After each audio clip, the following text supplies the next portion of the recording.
ರಾಜ್ಯದಲ್ಲಿ ಮತಗಳ್ಳತನ ಆಗಿದೆ. ಬಿಜೆಪಿಯವರು ಪ್ರತಿ ಬಾರಿ ಇವಿಎಂ ಮಷಿನ್ನನ್ನು ದುರ್ಬಳಕೆಯನ್ನು ಮಾಡಿಕೊಂಡು ಮತದಾನವನ್ನು ಪಡಿತಾ ಇದ್ದಾರೆ, ಮತ್ತೆ ಚುನಾವಣೆಯಲ್ಲಿ ಗೆದ್ದು ಆಡಳಿತವನ್ನು ನಡೆಸ್ತಾ ಇದ್ದಾರೆ ಅನ್ನುವಂತಹ ಆರೋಪವನ್ನು ಕಾಂಗ್ರೆಸ್ ಸರ್ಕಾರ ಹಾಗೂ ರಾಹುಲ್ ಗಾಂಧಿ ಅವರು ಮಾಡ್ತಾ ಇದ್ದಾರೆ.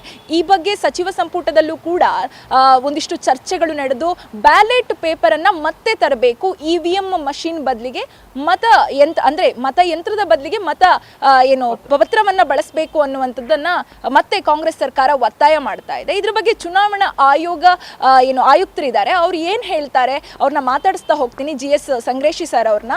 ಸರ್ ನಮಸ್ತೆ. ಈಗಾಗಲೇ ರಾಜ್ಯದಲ್ಲಿ ಸಾಕಷ್ಟು ಮತಗಳ್ಳತನ ವಿಚಾರವಾಗಿ ಕಾಂಗ್ರೆಸ್ ಸರ್ಕಾರ ಬೇರೆ ಬೇರೆ ಆರೋಪಗಳನ್ನು ನೀಡ್ತಾ ಇದೆ.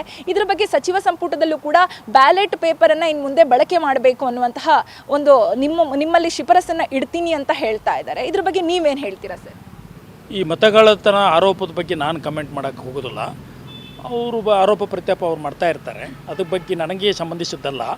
ಆದರೆ ಕ್ಯಾಬಿನೆಟ್ ಡಿಸಿಷನ್ ಪ್ರಕಾರ ಪಂಚಾಯತ್ ಮತ್ತು ಸ್ಥಳೀಯ ಸಂಸ್ಥೆಗಳ ಚುನಾವಣೆಯನ್ನು ಮತಪತ್ರಗಳ ಮುಖಾಂತರ ಮಾಡಬೇಕು, ಬಗ್ಗೆ ನಾವು ಸೂಕ್ತ ಕಾಯ್ದೆಯನ್ನು ತಿದ್ದುಪಡಿ ಮಾಡ್ತೀವಿ ಅಂತ ಹೇಳಿ ನಿನ್ನೆ ಏನೋ ಅವರು ಒಂದು ನಿರ್ಣಯವನ್ನು ತೆಗೆದುಕೊಂಡಿದ್ದಾರೆ. ಅದು ನಮಗೆ ಕಾಯ್ದೆಯಾಗಿ ಬಂದಾಗ, ನಿಯಮಗಳು ಬಂದಾಗ ನಾವು ಆ ಕಡೆ ಗಮನ ಕೊಡ್ತೇವೆ ಮತ್ತು ಮತಪತ್ರಗಳ ಮುಖಾಂತರ ಚುನಾವಣೆ ಮಾಡಲಿಕ್ಕೆ ನಾವು ಮುಂದೆ ಹೋಗ್ತೇವೆ. ಸರ್, ರಾಜ್ಯ ಚುನಾವಣಾ ಆಯೋಗವೇ ಇದನ್ನು ನೇರವಾಗಿ ನಿರ್ಧಾರವನ್ನು ಕೈಗೊಳ್ಳುವ ಅವಕಾಶ ಇದೆಯಾ, ಅಥವಾ ನೀವೇನಾದರೂ ಕೇಂದ್ರ ಸರ್ಕಾರ ಅಥವಾ ಕೇಂದ್ರ ಚುನಾವಣಾ ಆಯೋಗದಿಂದ ಏನಾದರೂ ಶಿಫಾರಸು ಪಡಿಬೇಕಾ ಸರ್? ಇಲ್ಲ. ಕೇಂದ್ರ ಚುನಾವಣಾ ಆಯೋಗಕ್ಕೂ ರಾಜ್ಯ ಚುನಾವಣಾ ಆಯೋಗಕ್ಕೂ ಏನೂ ಸಂಬಂಧ ಇಲ್ಲ. ಯಾಕಂದರೆ ಸಂವಿಧಾನದಡಿ ಅದು ಒಂದು ಪ್ರತ್ಯೇಕವಾದಂಥ ಸಂಸ್ಥೆ, ಸಂವಿಧಾನದತ್ತವಾದಂಥ ಸಂಸ್ಥೆ, ಸ್ವತಂತ್ರವಾದಂಥದ್ದು ಸಂಸ್ಥೆ. ಹಾಗೆಯೇ ಸಂವಿಧಾನದ ಅಡಿನೇ ರಾಜ್ಯ ಚುನಾವಣಾ ಆಯೋಗವೂ ಕೂಡ ಒಂದು ಸಂವಿಧಾನದತ್ತವಾದಂಥ ಸಂಸ್ಥೆ, ಒಂದು ಪ್ರತ್ಯೇಕವಾದ ಮತ್ತು ಸ್ವತಂತ್ರ ಸಂಸ್ಥೆ. ಹೀಗಾಗಿ ನಾವು ಅವ್ರನ್ನೇನು ಅವ್ರ ಕಡೆಯಿಂದ ನಿರ್ದೇಶನವನ್ನು ಪಡಿಬೇಕಾಗಿಲ್ಲ, ಅಥವಾ ಅವರು ನಮಗೆ ನಿರ್ದೇಶನ ಕೊಡಬೇಕಾಗಿಲ್ಲ. ಅದೇ ರೀತಿ ಯಾವುದೇ ಸರ್ಕಾರಗಳು ಕೂಡ ನಮಗೆ ನಿರ್ದೇಶನ ನೀಡಬೇಕಾಗಿಲ್ಲ. ಏನು ಅಂತಂದರೆ ಕಾಯ್ದೆ ಮುಖಾಂತರ ನಮಗೆ ಕಾಯ್ದೆ ರೂಪದಲ್ಲಿ ಕೊಡಬೇಕು ಹೊರತು ನೀವು ಹೀಗೆ ಮಾಡಿ ಅಂತ ನಮ್ಗೆ ಯಾರೂ ನಿರ್ದೇಶನ ಕೊಡಬೇಕಾಗಿಲ್ಲ. ಆದರೆ ಕಾಯ್ದೆ ಮುಖಾಂತರ ಕೊಡಬೇಕಾಗ್ತದೆ. ಅದೇ ರೀತಿ ಅವ್ರು ಕಾಯ್ದೆ ಮುಖಾಂತರ ನಿನ್ನೆ ತಾವು ಒಂದು ನಿರ್ಣಯನ ತಗೊಂಡಿದ್ದಾರೆ. ಅದು ಬರುವ ದಿನಗಳಲ್ಲಿ ಅವರು ಸಂಬಂಧಪಟ್ಟ ಕಾಯ್ದೆಯನ್ನು, ಸಂಬಂಧಪಟ್ಟ ನಿಯಮಾವಳಿಗಳನ್ನು ಮಾಡಿ ರೂಪರೇಷೆ ಮಾಡಿ ಕೊಡ್ತಾರೆ. ಯಾಕೆಂದರೆ ಈ ಹಿಂದೆ ಈಗೊಂದು 15 ನಿಮಿಷಗಳ ಹಿಂದೆ ಕೂಡ ಗ್ರೇಟರ್ ಬೆಂಗಳೂರು ಅಡಿ 5 ಕಾರ್ಪೊರೇಷನ್ನ ಇಲೆಕ್ಷನ್ ಮಾಡಬೇಕಂತ ಹೇಳಿ ಹೊರಟಿದ್ದಾರಲ್ಲ, ಆ ಬಗ್ಗೆ ಈಗ ಸೂಕ್ತವಾದ ನಿಯಮಗಳನ್ನು ಕೂಡ ಮಾಡಿದ್ದಾರೆ. ಅದರಲ್ಲಿ ನಮ್ಮ ರಾಜ್ಯ ಚುನಾವಣಾ ಆಯೋಗಕ್ಕೆ ಮತದಾರರ ಪಟ್ಟಿಯನ್ನು ಪರಿಷ್ಕರಣೆ ಮಾಡುವಂಥ ಒಂದು ಅಧಿಕಾರವನ್ನು ಕೊಟ್ಟಿದ್ದಾರೆ. ಅದೇ ರೀತಿ ಬ್ಯಾಲೆಟ್ ಪೇಪರ್ಗೆ ಹೋಗಲಿಕ್ಕೂ ಒಂದು ಅನುಕೂಲ ಮಾಡಿಕೊಟ್ಟಿದ್ದಾರೆ. ಏನು ಸರ್, ಸಚಿವ ಸಂಪುಟದಲ್ಲಿ ನಿಮ್ಮಲ್ಲಿ ಶಿಫಾರಸನ್ನು ಇಡಬೇಕು ಅಂತ ಏನು ನಿರ್ಧಾರ ಕೈಗೊಂಡಿದೆ ರಾಜ್ಯ ಸರ್ಕಾರ, ಅವರಿಗೆ ಆ ಪರಮಾಧಿಕಾರ ಇದೆಯಾ ಸರ್? ಅಂದರೆ ಒಂದು EVM ಮಷಿನನ್ನು ಒಂದಿಷ್ಟು ವರ್ಷಗಳಿಂದ ಬಳಕೆ ಮಾಡ್ತಾ ಇದ್ದಾರೆ. ಏಕಾಏಕಿ ಸರ್ಕಾರ, ರಾಜ್ಯದಲ್ಲಿರುವಂತಹ ಸರ್ಕಾರ ಈ ನಿರ್ಧಾರವನ್ನು ಕೈಗೊಳ್ಳಲಿಕ್ಕೆ ಅವಕಾಶ ಇದೆಯಾ ಸರ್? ಅವರಿಗೆ ಶಾಸನಬದ್ಧವಾದಂಥ ಅಧಿಕಾರ ಇದೆ. ಅವರು ಯಾವುದೇ ಶಾಸನವನ್ನು ರಚಿಸಬಲ್ಲರು, ಅದಕ್ಕೆ ಶಾಸಕಾಂಗ ಅಂತ ಹೇಳೋದು. ಹೀಗಾಗಿ ಅವರು ಶಾಸನಬದ್ಧವಾದ ಅಧಿಕಾರ ಹೊಂದಿರೋದರಿಂದ ಶಾಸನಗಳನ್ನು ಅಂದರೆ ಕಾಯ್ದೆಗಳನ್ನು ಮಾಡಬಲ್ಲ ಶಕ್ತಿ ಇದೆ. ಹೀಗಾಗಿ ಅವರು ಮಾಡ್ತಾರೆ. ಆ ಮುಖಾಂತರ ಅವರು ಬ್ಯಾಲೆಟ್ ಪೇಪರು ಅಥವಾ EVMಗಳ ಮುಖಾಂತರ ಚುನಾವಣೆ ಮಾಡಬೇಕು ಅಂತ ಏನು ಕಾಯ್ದೆ ರೂಪದಲ್ಲಿ ತಂದಾಗ ಅದನ್ನು ನಾವು ಪಾಲಿಸಬೇಕಾಗ್ತದೆ. ಸರ್, ಏನು BJP ಸರ್ಕಾರ ಕಟ್ಟುವಾಗ EVM ಮಷಿನನ್ನು ದುರ್ಬಳಕೆ ಮಾಡಿಕೊಂಡು ಮತಗಳ್ಳತನದಿಂದ ತಾವು ಸರ್ಕಾರವನ್ನು ಕಟ್ತಾ ಇದ್ದಾರೆ ಅನ್ನುವಂಥ ಆರೋಪವನ್ನು ಏನು ಕಾಂಗ್ರೆಸ್ ಸರ್ಕಾರ ನೀಡ್ತಾ ಇದೆ, ಇದ್ರ ಬಗ್ಗೆ ನಿಮ್ಮ ಅಭಿಪ್ರಾಯ ಏನು? ಅದರಲ್ಲೂ EVM ಮಷಿನ್ ಕುರಿತಾಗಿ ನಿಮ್ಮ ಅಭಿಪ್ರಾಯ ಏನು ಸರ್? ಇಲ್ಲ, ಅವರ ಆರೋಪಗಳ ಬಗ್ಗೆ ನಾನು ಆಗಲೇ ಹೇಳಿದಾಗೆ ಯಾವುದೇ ಕಮೆಂಟನ್ನು ಮಾಡಲ್ಲ. ಅವರು ರಾಜಕೀಯದ ಒಂದು ದೃಷ್ಟಿಯಿಂದ ಅವರು ಮಾಡುತ್ತಾರೆ. ಅಲ್ಲಿ ಆರೋಪ ಪ್ರತ್ಯಾಪಗಳು ಕೂಡ ಇರ್ತವೆ. ಅದ್ರ ಬಗ್ಗೆ ನಾನು ಕಮೆಂಟ್ ಮಾಡೋಕ್ಕೆ ಹೋಗೋದಿಲ್ಲ. ಮತ್ತು EVMಗಳ ಬಗ್ಗೆ ನೀವು ಕೇಳಿದ್ರಿ, ಮತ್ತು ಬ್ಯಾಲೆಟ್ ಪೇಪರ್ಗಳ ಮುಖಾಂತರ ಯಾಕೆ ಮಾಡಬಾರ್ದು, EVMಗಳ ಮುಖಾಂತರ ಯಾಕೆ ಮಾಡಬೇಕು ಅನ್ನುವ ಒಂದು ಪ್ರಶ್ನೆ. ಹೌದಾ? ಸಂವಿಧಾನದಲ್ಲಿ ಕೂಡ ನೀವು EVMಗಳ ಮುಖಾಂತರ ಮಾತ್ರ ಚುನಾವಣೆಗಳು ಮಾಡಬೇಕು ಅಂತ ಎಲ್ಲಿಯೂ ಇಲ್ಲ. ಅದೇ ರೀತಿ ಮತಪತ್ರಗಳ ಮುಖಾಂತರ ಚುನಾವಣೆ ಮಾಡಬಾರ್ದು ಅಂತ ಎಲ್ಲಿಯೂ ಇಲ್ಲ. ಹೀಗಾಗಿ ಮತಪತ್ರಗಳ ಮುಖಾಂತರ ಮಾಡಿದರೆ ತಪ್ಪೇನಿಲ್ಲ. ಆದರೆ ಮಾಡುವಂಥ ಪದ್ಧತಿ ಅಂದರೆ ನೀವು ನಾನು ಹೇಳ್ತಾ ಇದ್ದೀನಿ ಮಾಡುವಂಥ ಪದ್ಧತಿ ಪಾರದರ್ಶಕವಾಗಿರಬೇಕು, ನ್ಯಾಯಪರವಾಗಿರಬೇಕು, ಒಂದು ಬದ್ಧತೆಯಿಂದ ಕೂಡಿರಬೇಕಾಗ್ತದೆ. ನೀವು ಕೇಳ್ಬೋದು EVMಗಳ ಮುಖಾಂತರ ಇರಲಿಲ್ವಾ ಅಂತೇಳಿ, ಅದು ನನ್ನ ಪ್ರಶ್ನೆ ಅಲ್ಲ ಅಥವಾ ಅದಕ್ಕೆ ಉತ್ತರ ಇಲ್ಲ ನನಗೆ. ಆದರೆ ಮತಪತ್ರಗಳ ಮುಖಾಂತರ ಮಾಡುವಂಥದ್ದು ಮತ್ತು EVMಗಳ ಮುಖಾಂತರ ಮಾಡುವಂಥದ್ದರ ವ್ಯತ್ಯಾಸದಲ್ಲಿ ನಾವು ಯಾವುದೇ ಹುಳುಕನ್ನು ಕಂಡುಕೋಬೇಕಾಗಿಲ್ಲ. ಯಾವುದನ್ನು ಮಾಡಬೇಕು ಅದರಲ್ಲಿ ನಾವು ಪಾರದರ್ಶಕತೆಯಿಂದ ನ್ಯಾಯಯುತವಾಗಿ ಯಾರಿಗೂ ಅನ್ಯಾಯ ಆಗದಂತೆ ನೋಡಿಕೊಳ್ಳಬೇಕಾದದ್ದು ನಮ್ಮ ಕರ್ತವ್ಯ. ಈಗ ಕಾಂಗ್ರೆಸ್ ಸರ್ಕಾರ ಹೇಳ್ತಿದೆ ಸರ್, ನಮ್ಮಕ್ಕಿಂತ ಅಂದರೆ ಎಷ್ಟೋ ದೇಶಗಳು ಮುಂದುವರೆದಿರುವಂತಹ ದೇಶ ಇದೆ, ಆ ಮುಂದುವರೆದಂತಹ ದೇಶಗಳಲ್ಲೂ ಕೂಡ EVM ಮಷೀನನ್ನು ಬಳಕೆ ಮಾಡಲ್ಲ ಅನ್ನುವಂಥ ಒಂದು ಮಾತನ್ನು ಅಥವಾ ಒಂದು ಸ್ಟೇಟ್ಮೆಂಟನ್ನು ಕಾಂಗ್ರೆಸ್ ಸರ್ಕಾರ ನೀಡ್ತಾ ಇದೆ. ಇದು ನಿಜಾನಾ?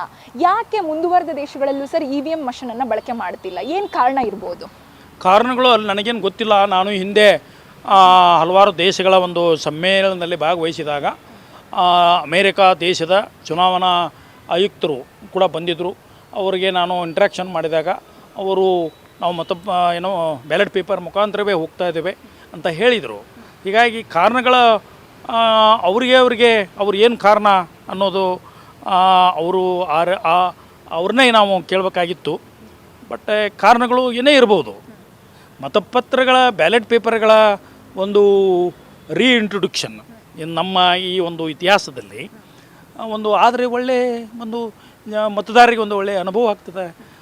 ಈಗೇನು ಆರೋಪಗಳು ಬರ್ತಾಯಿದ್ದಾವೆ, ಪ್ರತ್ಯಾರೋಪಗಳು ಬರ್ತಾಯಿದ್ದಾವೆ, ಸರ್ಕಾರಗಳು ರಚಿಸ್ತಾ ಇದ್ದಾರೆ ಅಂತ ಏನು ಆರೋಪ ಇದೆಯೋ ಆರೋಪಕ್ಕೂ ಒಂದು ಫುಲ್ ಸ್ಟಾಪ್ ಆಗುತ್ತಲ್ಲ. ಒಂದು ಟೆಸ್ಟ್ ಮಾಡಿ ಬಿಡಲಿ. ಬ್ಯಾಲೆಟ್ ಪೇಪರ್ ಮುಖಾಂತರ ಮತದಾನ ಆದರೆ ನೈಜತೆ ಗೊತ್ತಾಗ್ತದಲ್ಲ. ಇಲ್ಲ ಹೋದರೆ ಬರೀ ಸಂಶಯ ಬಂದ್ಬಿಡ್ತದೆ ಸರ್ಕಾರದ ಮೇಲೆ. ಒಂದು ಸರ್ಕಾರ ನಡೆಸುವಾಗ ಆರೋಪಗಳು ಬಂದುಬಿಟ್ರೆ, ಇಂಥ ಆರೋಪ ಅನುಮಾನ ಸಂಶಯ ಬಂದುಬಿಟ್ರೆ ಅದು ಹಾಗೆ ಉಳಿತಿದೆ ಜನರಲ್ಲಿ. ಅದಕ್ಕೆ ಒಂದು ಫುಲ್ ಸ್ಟಾಪ್ ಕೊಟ್ಬಿಡಲಿ ಅನ್ನುವಂಥದ್ದು ಇರ್ಬೋದು. ಅದಕ್ಕೆ ಮಾಡಿದರೆ ಏನು ತಪ್ಪಿಲ್ಲ. ಬ್ಯಾಲೆಟ್ ಪೇಪರ್ ಮುಖಾಂತರ ಮತದಾನ ಮಾಡಿ ಚುನಾವಣೆಯನ್ನು ನಡೆಸಿದರೆ ಏನು ತಪ್ಪಿಲ್ಲ. ಇದು ಒಂದು ಒಳ್ಳೆಯ ಸಾಧುವಾದಂಥದ್ದು, ಒಂದು ಒಳ್ಳೆಯ ಮತ್ತೆ ಮರು ಇತಿಹಾಸ ಬಂದಂಥದ್ದಾಗುತ್ತಂತ ನಾನು ಅಂಬೋಣ. ಇನ್ನು ಸರ್, ಹಳ್ಳಿ ಗ್ರಾಮಗಳಲ್ಲಿ ನೋಡ್ತಾ ಹೋದರೆ ಗ್ರಾಮ ಪಂಚಾಯತ್ ಎಲೆಕ್ಷನ್ಗೋಸ್ಕರ ಈಗಾಗಲೇ ಬ್ಯಾಲೆಟ್ ಪೇಪರ್ಗಳನ್ನು ಬಳಕೆ ಮಾಡ್ತಾ ಇದ್ದಾರೆ. ಹಾಗಾಗಿ ಹಳ್ಳಿ ಜನರಿಗೆ ಇದರ ಪರಿಚಯಗಳು ಉಂಟು, ಬಳಕೆಯ ಯಾವ ರೀತಿಯಾಗಿ ಬಳಸಬೇಕು ಅನ್ನೋದು ಪರಿಚಯ ಇದೆ. ಆದರೆ ನಗರ ಪ್ರದೇಶಗಳಿಗೆ ಬಂದರೆ ಸರ್, ಇಲ್ಲಿ ಅದರ ಪರಿಚಯ ಕಡಿಮೆ, ಯಾವ ರೀತಿ ಬಳಕೆ ಮಾಡಬೇಕು ಅನ್ನೋದು ಗೊತ್ತಿಲ್ಲ. ಎಕ್ಸ್ಪೆಷಲಿ ಸರ್, ಹಳ್ಳಿಯಲ್ಲಾಗಿರ್ಬೋದು ನಗರದಲ್ಲಾಗಿರ್ಬೋದು ಅನಕ್ಷರಸ್ಥರು ಇರ್ತಾರೆ. ಅಂಥವರಿಗೆ ಈ ಬ್ಯಾಲೆಟ್ ಪೇಪರ್ ಏನಾದರೂ ಒಂದಿಷ್ಟು ಸಂಕಷ್ಟ ತರ್ಬೋದಾ, ಅಥವಾ ಅಲ್ಲಿ ಏನಾದರೂ ಅವ್ರು ಓಟ್ ಹಾಕುವಲ್ಲಿ ಅಂದರೆ ಹಿಂದೇಟು ಹಾಕುವಂಥ ಸಂದರ್ಭ ಏನಾದರೂ ಎದುರಾಗ್ಬೋದಾ ಸರ್? ಇಲ್ಲ, ನೀವೇ ಹೇಳಿದಂಗೆ ಗ್ರಾಮ ಪಂಚಾಯತಿ ಚುನಾವಣೆಗಳಲ್ಲಿ ಈಗ 5 ವರ್ಷಗಳ ಹಿಂದೆ ನಡೆದಂಥ ಅಲ್ಲಿವರೆಗೆ ನಾವು ಬ್ಯಾಲೆಟ್ ಪೇಪರ್ ಮುಖಾಂತರ ನಾವು ಮಾಡ್ತಾಯಿದ್ದೇವೆ. ಹಳ್ಳಿಯ ಜನರು ಅನಕ್ಷರಸ್ಥರಂತೇಳಿ ಏನು ಹೇಳ್ತಾ ಇದ್ದೀರಿ, ಅವರು ಕೂಡ ಖುಷಿಯಿಂದ ಚಲಾವಣೆ ಮಾಡ್ತಾಯಿದ್ದಾರೆ ಬ್ಯಾಲೆಟ್ ಪೇಪರ್ಗಳ ಮುಖಾಂತರ. ಅವ್ರು ಯಾರೂ ಅನಕ್ಷರಸ್ಥರಲ್ಲ, ಅದು ಅನಕ್ಷರಸ್ಥೆ ಹೋಯಿತು 25-30 ವರ್ಷದಿಂದ. ಯಾಕೆಂದರೆ ನಮ್ಮ ರಾಜ್ಯ ಸಾಕ್ಷರತೆ ಕಡೆ ಹೋಗ್ತಾ ಇರೋದರಿಂದ ಎಲ್ಲ ಜನರಿಗೆ ಅವೇರ್ನೆಸ್ ಬಂದಿದೆ. ಮುಖ್ಯವಾಗಿ ಗ್ರಾಮೀಣ ಪ್ರದೇಶಗಳಲ್ಲಿ ಇದ್ದಂಥ ಮತದಾರರಿಗೆ ಚುನಾವಣೆಗಳ ಬಗ್ಗೆ ಎಷ್ಟು ಒಂದು ತಿಳುವಳಿಕೆ, ಎಷ್ಟು ಜ್ಞಾನ ಇದೆ ಅಂತಂದರೆ ಅವರು ಜಿದ್ದಾಜಿದ್ದಿನ ರಾಜಕೀಯ ಮಾಡ್ತಾರೆ. ಹೀಗಾಗಿ ಅವ್ರು ತಿಳ್ಕೊಂಡೇ ಬಿಡ್ತಾರೆ. ನಾವು ಪ್ರತ್ಯೇಕವಾಗಿ ಅವರಿಗೆ ತಿಳುವಳಿಕೆ ಕೊಡೋಣ ಅಂತ ಅಂದರೂ ಕೂಡ ಅವರೇ ನಮಗಿಂತ ಹೆಚ್ಚಿಗೆ ಮಾಸ್ಟರ್ ಆಗಿರ್ತಾರೆ. ಹೀಗಾಗಿ ಅದರಲ್ಲೇನು ನಾನು ತೊಂದರೆ ಆಗ್ತೈತೆ ಅಂತ ಅನ್ನೋಲ್ಲ. ಇನ್ನು ನಗರ ಪ್ರದೇಶಗಳಲ್ಲಿ, ಮಹಾನಗರ ಪ್ರದೇಶಗಳಲ್ಲಿ ಕೂಡ ಎಲ್ಲ ಇಲ್ಲಿ ಯಾಕೆಂದರೆ ಅದು ಮತಪತ್ರ ಒಂದು ಪಾರದರ್ಶಕ. ನಿಮ್ಮ ಎದುರಿಗೇ ನೀವೇ ಚಿಹ್ನೆ ಹಾಕ್ತೀರಿ, ಅಲ್ಲಿಂದ ನೀವೇ ಅಲ್ಲಿ ಬ್ಯಾಲೆಟ್ ಬಾಕ್ಸ್ ಹಾಕ್ತೀರಿ ಅನ್ನುವಂಥದ್ದು ಒಂದು ಪ್ರಕ್ರಿಯೆ ಇರ್ತೈತಲ್ಲ. ಆ ಹಿನ್ನೆಲೆಯಲ್ಲಿ ಅದೇನು ನನಗೆ ತಿಳಿದ ಮಟ್ಟಿಗೆ ಅಂಥ ಒಂದು ತೊಂದರೆ ಮತದಾರರಿಗೆ ಆಗಲ್ಲ. ಇನ್ನು ಸರ್, ಮತಪಟ್ಟಿ ಪರಿಷ್ಕರಣೆ ಈ ವಿಚಾರಕ್ಕೆ ಈಗಾಗಲೇ ರಾಹುಲ್ ಗಾಂಧಿ ಅವರು ಕೂಡ ಕಾಂಗ್ರೆಸ್ ಸರ್ಕಾರದೊಂದಿಗೆ ಹೋರಾಟ ನಡೆಸಿ ಚುನಾವಣಾ ಆಯೋಗಕ್ಕೆ ಮನವಿಯನ್ನು ನೀಡಿದರು, ಪರಿಷ್ಕರಣೆ ಮಾಡಬೇಕು ಅಂತ ಕೇಳ್ಕೊಂಡಿದ್ರು. ಮತಪಟ್ಟಿ ಪರಿಷ್ಕರಣೆಗೆ ಏನಾದರೂ ಮುಂದಾಗ್ತೀರಾ ಸರ್? ಈ BJP EVM ಮಷಿನ್ನ ಬಳಕೆ ಮಾಡಿಕೊಂಡು ಅಥವಾ ದುರ್ಬಳಕೆ ಮಾಡಿ ಈ ರೀತಿಯಾಗಿ ಗೆದ್ದಿದೆ ಅನ್ನುವಂತಹ ಮಾತನ್ನ ಏನು ಆರೋಪಗಳು ಬರ್ತಾ ಇದೆ, ಈ ವಿಚಾರದಲ್ಲಿ ಏನಾದರೂ ಪರಿಷ್ಕರಣೆ ನಡೆಸ್ತೀರಾ ಸರ್? ನಮಗೆ ಈಗ ಗ್ರೇಟರ್ ಬೆಂಗಳೂರು ಅಡಿ 5 ಕಾರ್ಪೊರೇಷನ್ಗೆ ಚುನಾವಣೆ ಮಾಡಲಿಕ್ಕೆ ಹೊರಟಿದ್ದೇವೆ. ಅದು ಮತದಾರರ ಪಟ್ಟಿ ಪರಿಷ್ಕರಣೆ ಮಾಡಬೇಕಾಗಿದೆ. ಹೌದಾ? ಹೌಸ್ ಟು ಹೌಸ್ ವೆರಿಫಿಕೇಷನ್ ಹೋಗ್ತೇವೆ. ಯಾಕೆಂದರೆ ರೂಲ್ಸ್ ಆಗಿದೆ, ಕಾಯ್ದೆಯಲ್ಲಿ ಬಂದಿದೆ. ಹೀಗಾಗಿ ಆ ಒಂದು ಮೂಲಕ ನಾವು ಈಗ ಹೌಸ್ ಟು ಹೌಸ್ ವೆರಿಫಿಕೇಷನ್ ಒಂದು ಸಂಶಯಕ್ಕೆ, ಒಂದು ಅನುಮಾನಕ್ಕೆ, ಒಂದು ಏನೋ ಒಂದು ನಿಟ್ಟಿನಲ್ಲಿ ಅದೊಂದು ಮುಕ್ತಾಯಗೊಳಿಸಬೇಕು ಅನ್ನೋ ಒಂದು ನಿಟ್ಟಿನಲ್ಲಿ ಪಾರದರ್ಶಕವಾಗಿ, ಅಫ್ಕೋರ್ಸ್ ನಮಗೂ ಕೂಡ ಆರೋಪ ಬಂದೇ ಬರ್ಬೋದು, ಪ್ರತ್ಯಾರೋಪ ಇದ್ದೇ ಇರ್ಬೋದು, ಮತ್ತು ಬೇರೆ. ಆದರೆ ನಾವು ಮಾಡುವಂಥ ಕಾರ್ಯವನ್ನು ನಾವು ಮಾಡ್ತೇವೆ. ಮತ್ತು ಈಗ ಪಂಚಾಯತ್ ಮತ್ತು ಸ್ಥಳೀಯ ಸಂಸ್ಥೆಗಳ ಚುನಾವಣೆಗಳಿಗೆ ಸಂಬಂಧಪಟ್ಟಂತೆ ಈಗ ನಿನ್ನೇನು ಕ್ಯಾಬಿನೆಟ್ ಡಿಸಿಷನ್ ಆಯಿತು, ಅದು ಇನ್ನು ಕಾಯ್ದೆ ರೂಪದಲ್ಲಿ ಬರ್ತದೆ. ಅದು ಕೂಡ ಮತದಾರರ ಪಟ್ಟಿಯನ್ನು ಪರಿಷ್ಕರಣೆ ಮಾಡಬೇಕು ಅಂತ ಹೇಳಿದ್ದಾರೆ. ಅಲ್ಲೂ ಕೂಡ ಹೌಸ್ ಟು ಹೌಸ್ ವೆರಿಫಿಕೇಷನ್ ಮಾಡ್ತೀವಿ. ಜನರಿಗೆ ಯಾವಾಗ ಗೊತ್ತಾಗ್ತದೆ ಯಾವುದು ಓಟು ಇದೆಯಲ್ಲೋ, ಯಾರು ಇದ್ದಾರೆ, ಯಾರ ಮನೆಯಲ್ಲಿ ಯಾರಿದ್ದಾರೆ, ಹೌಸ್ ಟು ಹೌಸ್ ವೆರಿಫಿಕೇಷನ್ ಆದಾಗ ಒಂದು ರಾಜ್ಯ ಚುನಾವಣಾ ಆಯೋಗಕ್ಕೂ ಮತ್ತು ಕಾಯ್ದೆ ಮಾಡಿದಂಥ ರಾಜ್ಯ ಸರ್ಕಾರಕ್ಕೂ ಆವಾಗ ಗೊತ್ತಾಗ್ತದೆ, ಜನರಿಗೂ ಗೊತ್ತಾಗ್ತದೆ, ಎಲ್ಲ ಪಾರ್ಟಿಯವ್ರಿಗೂ ಗೊತ್ತಾಗ್ತದೆ ಅವಾಗ. ಹೀಗಾಗಿ ಎಸ್, ಕಾಂಗ್ರೆಸ್ ಸರ್ಕಾರ ಏನು ಬ್ಯಾಲೆಟ್ ಪೇಪರ್ಗಳನ್ನು ಬಳಕೆ ಮಾಡಬೇಕು, EVM ಮಷೀನಿಂದ ಸಾಕಷ್ಟು ಏನು ಗೊಂದಲಗಳು ಉಂಟಾಗ್ತಾ ಇದೆ, ಸಾಕಷ್ಟು ಮತಗಳ್ಳತನ ಆಗ್ತಾ ಇದೆ ಅನ್ನುವಂತಹ ಆರೋಪ ಏನು ನೀಡಿದೆ. ಹಾಗೆಯೇ ಬ್ಯಾಲೆಟ್ ಪೇಪರನ್ನು ಬಳಕೆಯನ್ನು ಮಾಡಬೇಕು, ಇನ್ನು ಮುಂದೆ ಬ್ಯಾಲೆಟ್ ಪೇಪರ್ ಮೂಲಕನೇ ಮತದಾರರಿಂದ ಮತದಾನವನ್ನು ಪಡಿಬೇಕು ಅನ್ನುವಂತಹ ಏನು ಮನವಿಯನ್ನು ಶಿಫಾರಸು ಮಾಡ್ತಾ ಇದೆ. ಈ ವಿಚಾರವಾಗಿ ಚುನಾವಣಾ ಆಯೋಗರ GS ಸಂಗ್ರೇಶಿ ಸರ್ ಅವರ ಹೇಳಿಕೆ ಇದಿಷ್ಟು. ಇನ್ನು ಈ ಬಗ್ಗೆ ಚುನಾವಣಾ ಆಯೋಗ ಯಾವ ರೀತಿಯಾದಂತಹ ನಿರ್ಧಾರ ಕೈಗೊಳ್ಳುತ್ತೆ ಅನ್ನೋದನ್ನು ನಾವು ಕೂಡ ಕಾದು ನೋಡಬೇಕಾಗಿದೆ. ಕ್ಯಾಮ್ರಾ ಪರ್ಸನ್ ರವಿ ಜೊತೆ Shami Shetty, guarantee news, Bengaluru. Guarantee news, ಸುದ್ದಿ ಖಚಿತ, ನ್ಯಾಯ ನಿಶ್ಚಿತ.